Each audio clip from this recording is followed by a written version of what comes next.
आणि पंतप्रधान नरेंद्र मोदी त्याचबरोबर मनसेचे अध्यक्ष राज ठाकरे उद्या पहिल्यांदाच एकाच व्यासपीठावरती येणार आहे।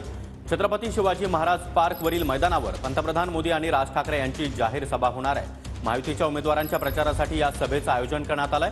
छत्रपती शिवाजी महाराज पार्क मैदान परिसरामध्ये मोदींच्या स्वागताचे आता बॅनर्स देखील लागले आणि या संदर्भात अधिक माहिती देण्यासाठी आमचे प्रतिनिधी अभिजित पोते सध्या आपल्या सोबत आहेत। अभिजित, कशा प्रकारे तयारी आहे आणि या परिसरामध्ये मोदींच्या स्वागताचे भले मोठे बॅनर्स देखील लागल्याचं कळतंय?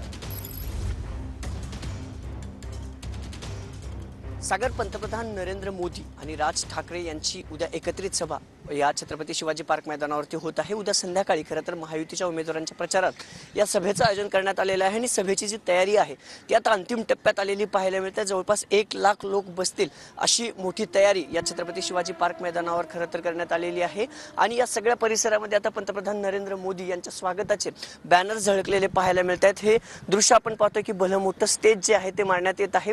खरं तर महायुतीला पाठिंबा दिल्यानंतर पहिल्यांदाच उद्या मुंबईत पंतप्रधान नरेंद्र मोदी आणि मनसे अध्यक्ष राज ठाकरे हे एकाच मंचावरती येत आहेत आणि हे दोघंही एकत्रित येऊन खरं तर महाविकास आघाडी असेल किंवा एनडीए असेल, विरोधी पक्षांवरती काय नेमका निशाणा साधतात हे पाहणं महत्त्वाचं ठरणार आहे। पण सध्या ही छत्रपती शिवाजी पार्क मैदानावरची दृश्य आपण पाहतोय। खरं तर मोठी तयारी जी आहे ते या सगळ्या मैदानावर करण्यात आलेली आहे। भाजप असेल किंवा महायुतीचे किंवा मनसेचे सगळे नेते हे उद्या या मैदानात खरं तर सभेसाठी येणार आहेत। कालच आपण पाहिलं की घाटकोपर परिसरात पंतप्रधान नरेंद्र मोदी यांचा भव्य रोड शोच्या माध्यमातून मोठं शक्ती प्रदर्शन महायुतीकडून जे आहे ते करण्यात आलं होतं आणि उद्या पुन्हा पंतप्रधान नरेंद्र मोदी मुंबई दौऱ्यावरती आहेत आणि मुंबईतल्या याच छत्रपती शिवाजी पार्क मैदानावर भव्य सभा, जाहीर सभा जी आहे ती होणार आहे आणि याच सभेची तयारी आता अंतिम टप्प्यात आलेली पाहायला मिळते।